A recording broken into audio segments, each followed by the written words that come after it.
It Now Fitness Masterclass. And I'm super excited to announce we have a special guest today, and she is going to share her yoga and fitness knowledge with us. And just to get started, I thought I'd share a little bit of background information about myself, just so you can kind of get to know me as well. I was a scholarship gymnast at Michigan State, and then after my undergrad, I got my master's degree in exercise science and started a personal training company with a couple friends, and we were the first at-home personal training company. And 25 years ago, that was a pretty big deal. So that was a lot of fun. I had some really great mentors that I worked with. Then Michigan was too cold, so I headed south to Hotlanta, and that was a great adventure. And that's actually where I began my competitive fitness career.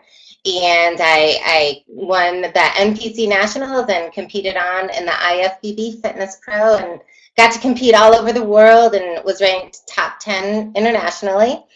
And during that time, I also continued personal training and working with a wide variety of clients, such as some entertainers, some professional athletes, a lot of moms, several moms that delivered twins, which was quite fun.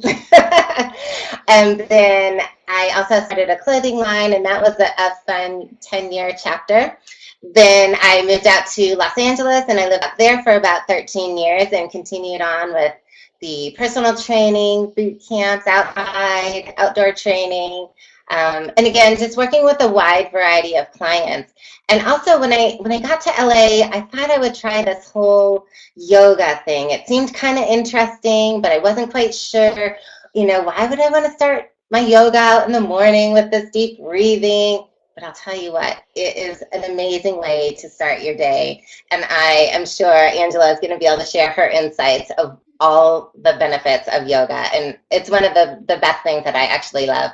And since leaving LA, I've actually moved up to Seattle here, and about 8 months ago now. So I'm new to the Pacific Northwest, but I'll tell you what, I'm loving it up here. So enough about me. Let's get to our very special guest here. Angela, thank you so much for joining us today.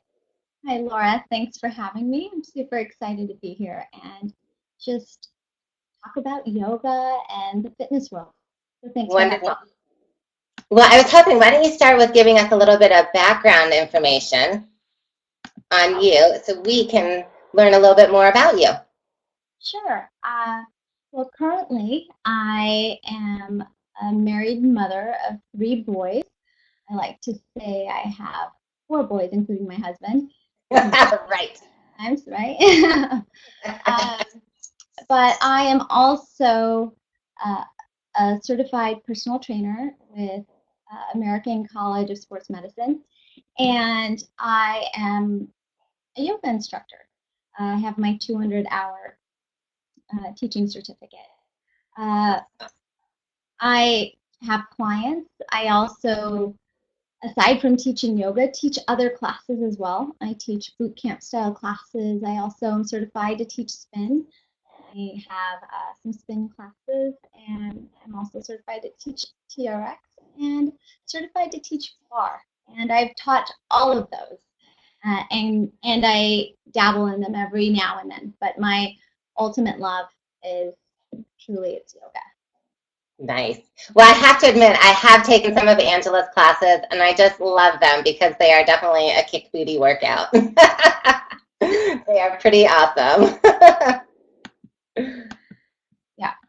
So I have a dance background.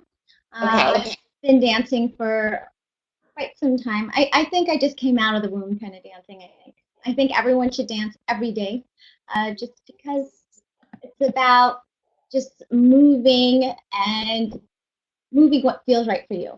And I think there's nothing more wonderful than just moving around, dancing, and being carefree. Yeah, that's wonderful, just to let your body free and have the motions take over and no inhibitions, and just letting what happens, what your body feels, and we call that interpretive dance sometimes, right? No right or wrong way to move. That's what I love about it. You just go with the flow, listen to whatever music you want, and do as you feel. So it's really freeing, and it's nice. and I try to dance every day, sometimes by myself, sometimes with my kids, whatever. It just brings me joy. So I do that, and that's I used to cheerlead for the Seahawks a long time ago. So that's something I've kind of carried on with me um, throughout all of this. Nice. Always had a passion for fitness and living a healthy lifestyle. Trying to maintain some semblance of balance, which is really difficult to do because life always throws a number of things at us. But yeah, just to keep on moving. Absolutely. I've lived all over the world. I was born in the Philippines. Okay. Have really had an upbringing of being essentially like a gypsy. I've had a nomadic upbringing, so moving around quite a bit. And I've also continued on with that as well. Continue to travel, expand, and yeah, those I would have to say those are my loves. You know, family, dance, travel, yoga. Fantastic. Well, speaking of yoga, let's expand on that because I know there's so many myths about yoga and misconceptions, especially if you haven't had the opportunity to try yoga, or even if you're like kind of that hardcore fitness enthusiast, you might not think it's right for you. What would you say are three of the biggest myths of yoga, and really, what are some of the truths that could define them? Well, I mean, there's so many misconceptions about yoga. I think personally, the biggest one that I hear frequently is that I shouldn't do yoga because I'm just not flexible enough. Yes. And I feel like when people say that to me, I said, well, all the more reason to give yoga a try. Honestly, there are some very extreme cases where you see people doing some really intense poses, creating really dramatic shapes with their body. Right? Great, that's great for them. But Right. just because a person can touch their nose to their shins doesn't make them healthier or doesn't mean they've reached enlightenment. It just means they can touch their toes with their nose. It's not, that's all it is. There are a lot of definitions to yoga, but my personal favorite is that yoga is essentially the study of oneself. So like that. Yeah, I love that because it really simplifies everything. Because there's so many different types of yoga, different areas of yoga to practice, and that just simplifies it.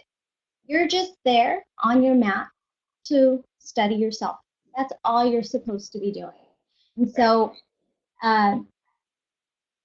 what your idea of flexible is, you just throw that right out the window. And it's really just about you listening to what your body needs. It's easy. Right. Something as easy as listening to, oh, I need to let up a little. This is too much stretching, or I'm folding over not enough. I could go a little deeper. But I say for the people who feel that they can't do it because they're not flexible enough are the people who should really try yoga. Yes, I completely agree with that. It seems like that's like, I'm not flexible enough. Well, this is perfect. This is how you can get more flexibility. Yeah, absolutely. The muscles and the joints and stretch and lengthen. Yeah. And I would say like to go along with that, I think the second misconception, how people view yoga, is that it's just gentle stretching or maybe intense stretching. But it really is or can be a very vigorous, physical, challenging workout. So, first of all, you're already working with your breath. And you're focused on your breath, which raises the heart rate. Then you're working on building strength. You're also working on balancing, which is injury prevention. And then then you're incorporating flexibility as well. So you can get a very intense workout doing yoga. Also, I'd like to add, I teach a variety of other classes and do a lot of other activities, and I would say that yoga is so complementary to all those activities. And if you think about it, a lot of the times, a lot of the things that we're doing require us being in a motion where you're going forwards or moving backwards. It forces you out of that motion. It forces you to move in ways that you normally wouldn't. So you're twisting, you're rotating, you're doing different things, and that's so beneficial for muscles, for your bones, and for your internal organs. So you can get a huge variety of exercises from yoga and reap the many benefits that yoga has to offer. You know, right along those lines, I was just thinking the way you had described it. With weight training, we're doing so many things that we're trying to tighten our muscles and make them stronger and fitter and leaner. But with yoga, it's like the opposite, because you actually are lengthening them. You know, you're stretching them back out and you're working on good posture. So, you know, you're in the gym half hour, hour and a half a day. But, you know, this is the stuff that carries over on the other 23 hours a day that you're not in a gym. It helps with your posture, it helps with your breathing, your gait, your walking, you know, and it's really a great way for it to carry over until your next workout. And I that's one of the reasons I do really love the yoga, is it really kind of puts everything back in alignment with your spine and your hips and your knees, and even with that, the twisting of what you were just talking about, and then working on the organs, and then it just feels so good, and it feels like you have extra blood flowing in there. Yeah, Releasing the toxins of the nonsense too. I think you should incorporate it into anything that you're doing, because, like you said, when you're strength training with weights, even if you're hiking, jogging, these are things that you should be stretching after you've done these exercises, just to lengthen the muscles, to find that rotation, to have those twists in there, so that, you know, you don't hurt yourself the next time you go in and try to lift weights. I mean, it's very, very complimentary. Absolutely. And I guess number 3, and this is another one I hear, and it's okay. I'm not going to say yoga is for everyone, but it really is. It really is. But I hear, oh, I tried yoga. It's so boring. I can't get into it. I don't even know what it's about. Don't love it. It's just so slow, and I can't handle that. And I hear this a lot from a lot of friends. Yeah. I think I'm going to let you in on a little secret. I actually tried yoga in my early 20s, and I didn't like it. I felt the same thing. I came to the same conclusion after taking 2 classes. I thought, I don't understand this at all. I don't know what the hype is all about. I did not enjoy it one little bit. And I think it didn't resonate with me because at that point, like I said, I had a dance background. I liked moving really fast. For me, I think I found yoga when I started to need more peace and more of that quiet element into my life, especially after having 3 boys. 4 and 5. So I am someone who actually found yoga later on in life, and I wish I'd stuck it out to have a better understanding of what it had to offer, because I didn't have that early on. And I wish I'd stuck it out, because I think my life would have only been better and fuller for having incorporated into my life back then, even though I felt as though it was too slow. Right. So for the people who find that they go into a class and it just doesn't speak to them, they're not enjoying the practice of yoga, I would say keep trying it for a little while. Mhm. I think there's this element of mindfulness that comes into play. And when you slow down, you're forced to kind of be alone with your thoughts. And sometimes when you slow down a workout, it gets harder. It's actually harder to do.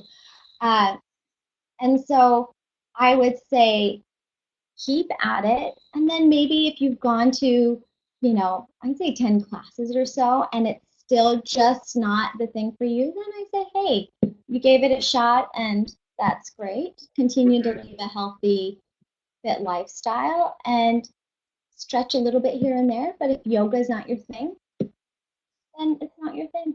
Okay. Right.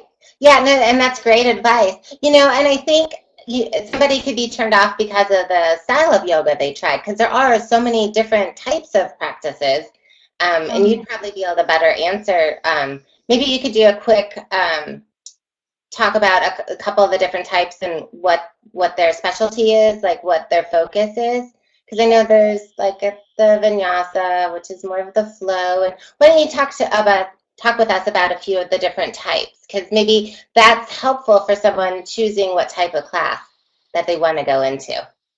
So essentially, without getting too technical, when you're practicing yoga, you're practicing on your breath, which is also called pranayama. And then you're also working on your poses, which is known as asana. And you're working on meditation, trying to reach, enlightenment. Excellent. We'll ever get there. But so these are three things that you are essentially coupling together and working on while you're in your practice, while you're going to a class, or while you're on your own and doing poses. You're working on your breath, the poses, and clearing your mind, finding some peace and some silence so that you are in tune with your body and that you're able to be receptive to hear the cues that your body is giving you and what it needs. So the different styles of yoga, there's power vinyasa, which is a challenging and vigorous workout. So power vinyasa is challenging. Actually, let me preface, they're all pretty challenging. Right, yeah. This has more of a flow. So you're moving, there's a fluid-like motion to it. And under power vinyasa, there are a plethora of teachers who have their very specific styles. Okay. There's Ashtanga, there's Baron Baptiste, and I could go on and on and on. Right. And then there's like Yin Yoga, which is where you hold the poses a lot longer. You work on delving in deeper through the thicker layers of your muscle walls. You're holding the poses a lot longer. Right. And so some people really find yin to be very relaxing because you're not having to think so much of what's next. You're just in the pose and just in it. I find yin to be very difficult. Well, I was just going to say how relaxing is standing in a runner's lunge for a minute and a half. I don't find that relaxing. That's quite challenging. I couldn't agree more. Some people just love being in a pigeon pose. Love it. It's a torture for me to be there for like 4 minutes. Right. It's brutal. I am working those entire 4 minutes when I'm holding that pose. So there's yin, and then there's that. But then there's hot yoga. I mean, extremely hot yoga, and then there's no heat. So I would say you need to try a variety of studios and styles and see what works for you. Yeah, I think that's a really good idea. Yeah, because you might, just like if you're working with a personal trainer, to find the right trainer, you might have to go to a couple different people to make sure your styles mesh and to make sure you're getting what you need to get for your body and for your goals. So, and I think that's the same with finding the right yoga class. You might find the right class, but you also have to find the right teacher as well that can encourage you to better your body and better your stretching and your breathing. And, I think that's really important to even just try a few, even if you find what you like, trying a couple different types of yoga to really be sure that that's the one that you want to stick with. Right. Absolutely. I mean, I didn't even scrape the surface of having a teacher that is a good fit for you. Yeah. Someone that you can learn something from. So that's a key element as well. Yeah. I'm sure you've been walked into classes where you're like, that teacher is quite for you. I was since I started in doing the yoga in LA. I feel like almost all the classes that I've gone to, I've really loved the instructor or really enjoyed what they had to offer. I think the first class that I started with was actually at the Gold's Gym in Venice, which is the your hardcore bodybuilding gym. But I was like, what? Let me I know the place. Yeah.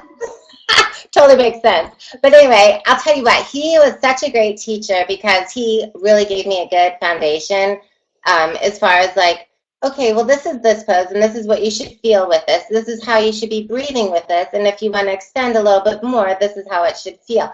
I feel that he gave really good cues for me when I was getting started and the confidence to know that, oh, okay, well, maybe I can, advance to another class. And then we had some really great instructors like Shiva Ray and Joe Tastula, and like there's a lot of people from Exhale that taught there, and then and the names go on. But it was just really nice because I did have that good foundation, and it was nice because it was the first time that I was doing something that was non-competitive, and coming from a gymnastics background and coming from a competitive fitness background, it was so refreshing not to have to worry about competing and allowing myself to have those days where I felt really strong and I could do balances and presses, or it was okay if I wasn't feeling too strong that day, that I could just do maybe one or two, and then oh my goodness, yes, I did go into child's pose early, and that was okay, and that was,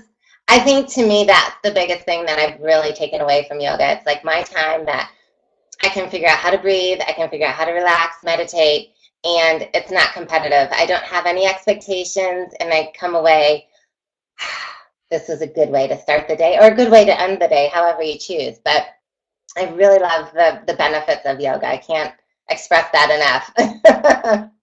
I mean, I never thought that I'd be teaching yoga, but I pretty much fell in love with it so much because it brought so much good into my life, Yeah. And it's, I found yoga, I think, in between having my kids, and it was yoga that allowed me to become connected with my body again, and connected in other ways as well.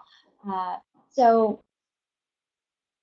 here I am teaching yoga now. It's my absolutely favorite thing to teach. So what, in your mind, since you've taught both yoga and fitness, how would you say that yoga differs from other physical fitness? Oh, well, hands down, I think it's how it incorporates being mindful. You know, don't get me wrong, I love taking all sorts of other classes. And so I can speak to this, and I teach a lot of other classes. And a lot of the times for me in the past was about zoning out or, working so hard, just kind of going at it in a workout, seeing how many, push-ups, not that many, I could do in 1 minute. So with yoga, there's this really great element of just quieting everything down. And I think in today's society where we're leading such fast-paced lives due to technology, social commitments, obligations that we, just naturally have with family and work. Uh, I it's a place where you can have a workout. Mm-hmm. The things that you are working on in class can also be applied off the mat. You can utilize the tools it gives you in your daily life. Uh, and I would say the biggest benefit, for example, for me, is that it has taught me how to become so much more patient. Um, Mm-hmm. First, I had to learn to be very patient with my own personal practice and letting go of uh, certain things I would put upon myself. Like you mentioned how you were very competitive. You come from that background being a gymnast, and so I totally understand that. Uh-huh. So it was about letting go and Mm-hmm. just letting this process unfold and really taking those tools and applying them to my everyday life. And I will have to say, you don't even take those tools. They just slowly creep into your life and you just realize that they're there. And with Right. that, for me, patience was a big thing. I became much more patient. So Right. that was really. I think so. The major way it differs from other physical fitness practices is that um, you're really quieting down, so you can really listen to what your body's needs are. Mm-hmm. Yeah, So that's so true. yeah, I've never had a workout that incorporated mindfulness. Mm-hmm. Just yoga. Just yoga. Yeah. But now with yoga, I am everything that I've learned with yoga, I've incorporated into my other workouts. But I Mm-hmm. would not have done that had I not given yoga an opportunity to come in and give me those tools. So Yeah. I apply that to other aspects of my life. Mm-hmm. I really like how you said that. It just kind of sneaks into you and then it carries out into other areas. You know, I do it. If I have one of my older boy who can actually communicate, he's 4.5. And so sometimes if he's having a trouble or we need to take a couple deep breaths, we can do that together. And I think even just doing something simple like that, having the deep breathing, you know, 3 long, okay, breathe with me, honey. Okay, let's do this together. Okay, and doing it 3 times. Okay, now let's figure out what we need to do because now we can actually concentrate on it, you know? Oh, yeah, absolutely. Um, I it's funny how like I was saying, it does just creep in. If you are um, just working on yourself, just studying yourself, uh, you'll find that there are so many other things able to come in. There's more room for being receptive to other Hmm. things. So, Yeah, absolutely. Well, I kind of think we just covered this with the benefits of incorporating yoga into your life and how it does carry over into whether it's your patience or patience with your kids, learning how to calm yourself. I think those are a couple really good and really beneficial ways that yoga can be incorporated into your life and giving you a benefit outside of the class. Definitely. absolutely. So, what would you say are 3 secrets to living fit in your mind? Um, Three secrets. I don't know how secret they are. And I will say, to preface before I answer, I think it's different for everyone. But Hmm. for me, Hmm. to continue this lifestyle, because it is a really active choice that you have to make to lead um, a healthy, fit life. Hmm. For me, I've come up with the 3 C's. Make it a cinch, be consistent, and community. So uh, make it a cinch. Just make it as easy and accessible for yourself. Uh, Hmm. I, for the longest time, really made it much more difficult than I needed to. And when it's just too difficult, it's just so much easier just to give up and move on to something else. Yeah. So find something that is easy for you to do. And what I mean by this is you have to know yourself. If you're fine with working out on your own, find a great app. If it's, videos or whatever it is. And easiest for you is practicing in your own home, then do that because it's easy. Go to check out the studios that are closest to your home or to your work.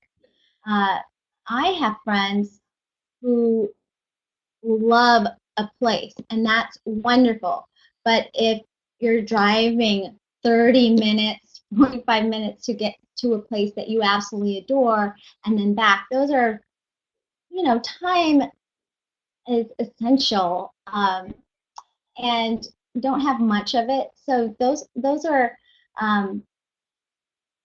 minutes and hours that you could be using doing something for yourself that's active other than trying to get to that place. Other than battling traffic. So I would suggest trying studios that are near you and seeing which one is a good fit for you. The second thing is consistency. If again, it's not part of your lifestyle. It's not a lifestyle if you're not making it a consistent part of your week. So the more times you go, the more you're able to reap the benefits of working out. Yeah, so just even on those days where you just feel like you can't do it, you just have to give yourself a kick in the pants and just go for it and be consistent. And once you get that routine or that momentum, it's so much easier to keep, and it just becomes a mindset. And there are times where you're just not going to be as consistent as you could be. But if it's already there in your mindset, you'll get back to it. You'll trust yourself to get back to it. Right. So consistency. And I think the last one is super important, is community. And like I said, if it's easier to be on your own and you're at home and you've got young ones and that's all you can do, that's great. But I think it's so much more fun with friends. And all three things really tie into each other. If you've got a really good community, they help hold you accountable to be consistent and to show up. And it's easier. It's a cinch if you have friends. If you're at home, I've invited my neighbors over to do things. I mean, I've also invited them over to have wine, but I have also invited them over to do a quick little workout while the kids are,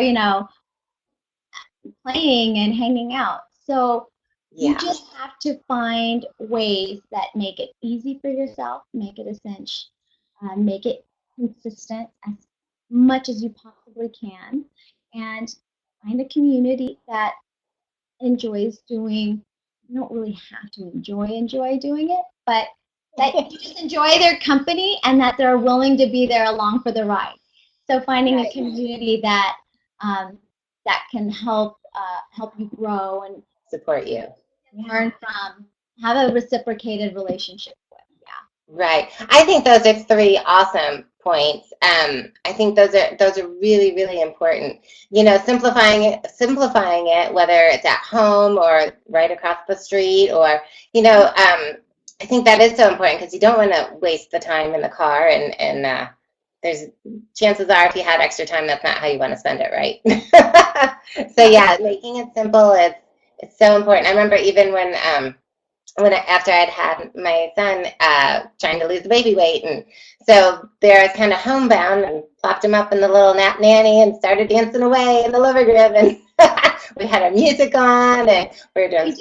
I was doing the fun like this, and so it was a lot of fun. He was laughing. I don't know. So yeah, making it simple and the consistency of it. I think especially with the consistency, even if you don't get a full 60 minutes, if you get 3 10-minute workouts, you do a power walk, and if you have to, if you're at a desk job, standing up and making sure you're taking breaks every so often, so you're not just sitting for 5 hours straight. That can be really tough on the body, more tough than a workout. Really. You just have to move. Yeah, Yeah. you just have to move somehow. Absolutely. Yeah, I think your points were so well said, definitely. And I wanted to ask you, I was just thinking about this in yoga and pregnancy. You had mentioned something about that. What are your thoughts on yoga during pregnancy and yoga post-pregnancy? This is a little Oh, bit off of our script, but I thought I'd ask anyway. no, so you, if you're pregnant, you can, of course, participate in yoga. There are certain things that you should definitely stay away from at various stages Right. of your pregnancy. And I would definitely, I mean, you're going to the doctors all the time when you're pregnant. So just consult with your doctor and ask what's okay in regards to fitness for you and your body and for where you are in your pregnancy. Uh, Right. later on in the pregnancy, you don't want to be in a supine position. It's Mm-hmm. not good for the baby. Right. Also, doing things like headstands, you might want to stay away from as well, right? Right. Um, So, and I think you'll listen. You'll also just listen to what's right for your body when you're pregnant as well. And so I think the most important thing to do is always consult with your doctor when it comes to pregnancy and physical fitness in general. yeah. And what do you think about like postnatal pregnancy? Like getting back in shape. Do you think that that's a good way to get back into shape after having the baby? Absolutely. Well, usually, like if so, I can't remember if it's C-sections, but I know you're supposed to wait around 6 weeks before you can begin a workout. Right, And for a this C-section, exactly. for a C-section, so it's 6 weeks. I think maybe 4 weeks after you've delivered a baby. Um, but I say definitely get moving, but with that mindfulness um, uh, mindset, you you have to remember your body has just been through a number of changes, and you have Yeah, that relaxin hormone release in your body. So a lot of your joints are still somewhat apart and really loose and flexible. And I just say go slowly. There's no rush. You're right, going to be just fine, and your body will snap back when it needs to snap back. But you can help it along by moving and exercising, especially if that's part of your life. And hmm uh, and if you loved it, but don't push yourself. I say right, just carefully, definitely incorporate it, but do it slowly. right. Well, yeah, and I think this is even more of an important time to really be listening to your body. Absolutely. That's which is one of the things that we learn in yoga, whether it's pre or post or just regular yoga. So, yeah, I think that's so important. Well, I'm really excited for you to share with us about Aza Yoga and how did this come about? Oh, okay. Well, I I had toyed with the idea of opening up my own studio, Okay. and there was something in me, something nagging in me that I wasn't sure if I was ready just yet. And my youngest one was going off to school, and he was entering kindergarten. And this is the time when I started thinking about what is it that I want to do. And I really started thinking about the things that I was passionate about. And what I'm most passionate about is, aside from my family, of course, is leading a physically fit lifestyle and traveling. And I coupled those two ideas, and that's how I came up with Aza Yoga. I I had realized that I had benefited tremendously from seeing so many parts of the world, and I think it's just really important for people to get out of their bubbles One, because I think you just learn so much about yourself when you're in another culture, experiencing something new and just out of your element. I think there's a lot to learn about yourself, and you get to learn about another spectacular place and its people and its culture and its language and its food. I think everyone should have opportunities to experience something like that.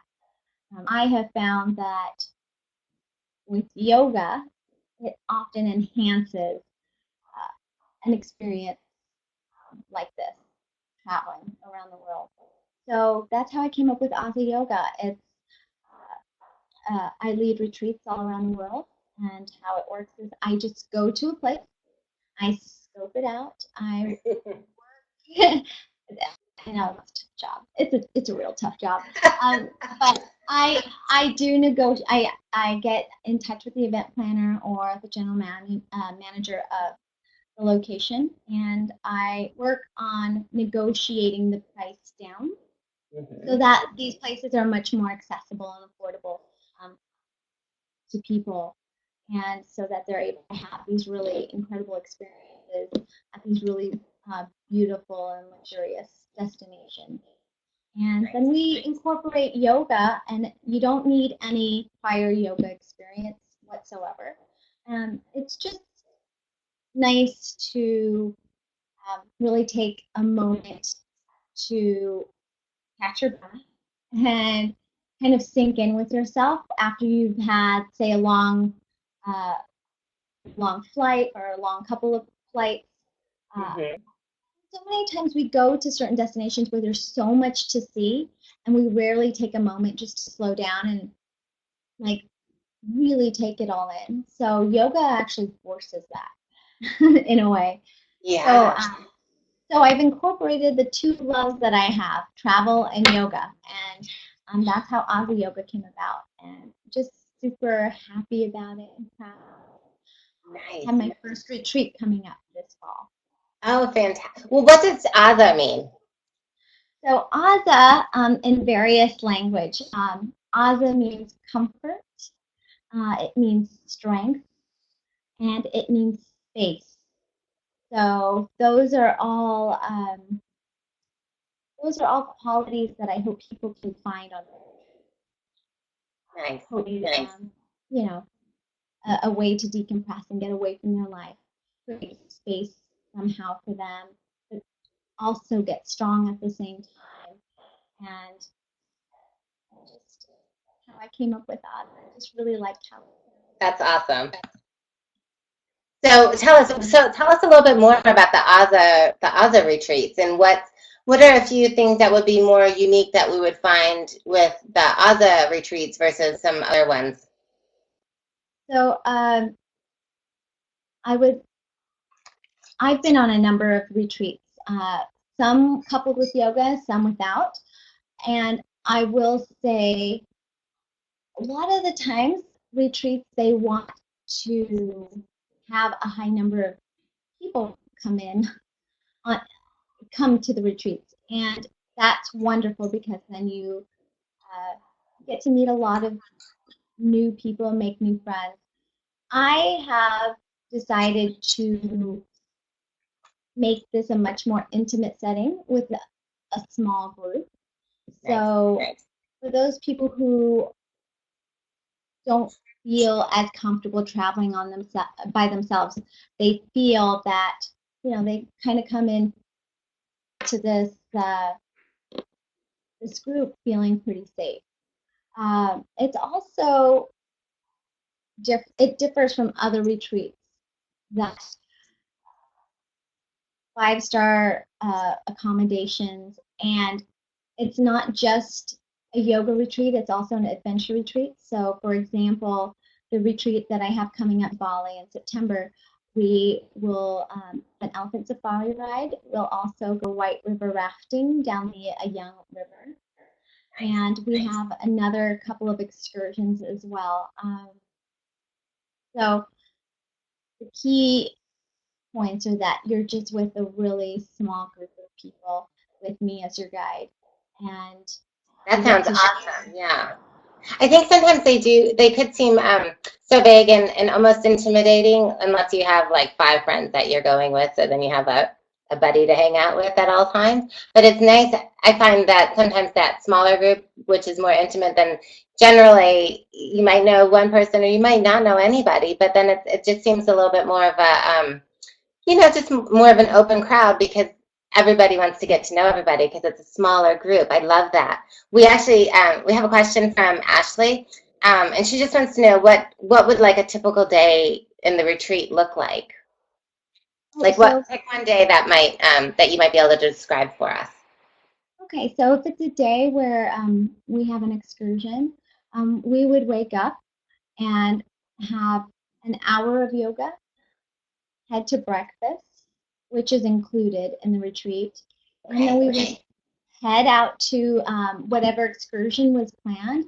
For example, the other excursion we have in Bali is we're going to be going to Uluwatu Temple, and yeah, it's really nice. And then this is very touristy, but we'll also be going to Padang Padang Beach where Eat, Pray, Love had some scenes filmed there. Nice. And it's just this really pretty cove where you can go swimming. We'll sip on some coconut water and have some fun. And then we would come back to our resort, and you'd have some downtime. We would meet for either a hike, a biking session, or another yoga class, or aerial yoga, which is also going to be offered. And then we have a dinner together, and we hang out and just have a good time, share stories, and kind of recap on the day's events, anything we want. Nice. Oh, I love that. That just sounds wonderful. That is awesome. I was going to ask you, so we have another question from Nicole. So if somebody wanted to sign up for this retreat, how would she go about doing that? Yeah, all the information is located on azayoga.com. Okay. And you would just click on retreats and go into that, and everything is listed, what's included, what you can expect, and there's a contact page where you can get in touch with me, and I get back to you within 24 hours with any questions that you may have. Great. And then last question is about how many people do you have? What do you cap it at? We cap it at 8, and I have just 3 spots left.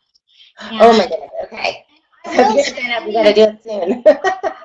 And you could have more. I mean, the incentive is the more people you have, the more money you make. But I really want to create this experience where you're just in it together.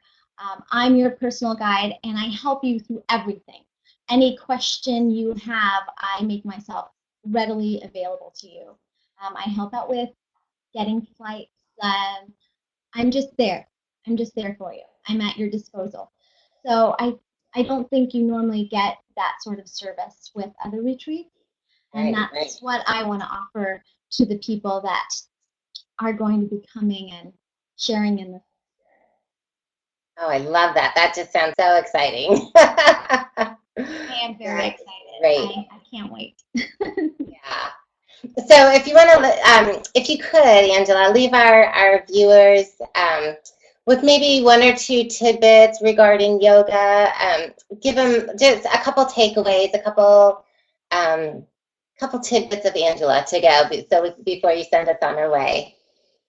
Couple tidbits. I would say, if you've not, you've been curious about yoga but have not had an opportunity or have lacked a bit of courage to give it a try, I say just let all of your assumptions just go. Yoga is for everyone, and there's no reason that you or anyone else can't have these really great experiences and reap the benefits of what yoga has to offer. It's been a huge positive experience in my life, really, because I teach it now, but I loved it so much that I wanted to teach it and share what it's done for me. So I say just go in there. It's all about studying yourself, and that's all you have to worry about. Oh, I love it. Oh, we do have one more question from Valerie. She says, do you do any online classes right now? Currently, I'm not, but I have considered doing a class with Kodiak, and I'm not sure if you're familiar with that, but they're a really great Tell us about that one. Kodiak, they are fantastic. They have a variety, a plethora of yoga instructors, teachers on their sites that really break down every kind of pose, whatever you're looking for, you can find it there. Oh, nice. Okay. And is that something you're part of, or is that something that you recommend for people to try? If because I'm not on, I haven't given any instructional videos on apps. That's one that I really truly love, that I have firsthand experience with. Okay. That's what I would recommend. And tell us the name of it again so we can find it. Yeah, it's Kodiak, CODY app AP. Oh, perfect. Okay, great. Yeah, that'll give us we can send some people there. Okay. Gosh, this has been so great. It just makes me want to go out and do another yoga class right now. I so appreciate it. Right, let's. Well, Angela, thank you so much for being on here today and sharing your insights and your encouragement and your positivity. We definitely appreciate it, and I hope this has left our viewers inspired to continue their yoga practice. And if you didn't have a yoga practice already, then I sure hope that you can find a class or use the app or check out Angela's retreat at azayoga.com. So thank you so much for everyone for joining us today, and we'll look forward to seeing you on the next one. Have a great night. Thank you, Laura. Thank you.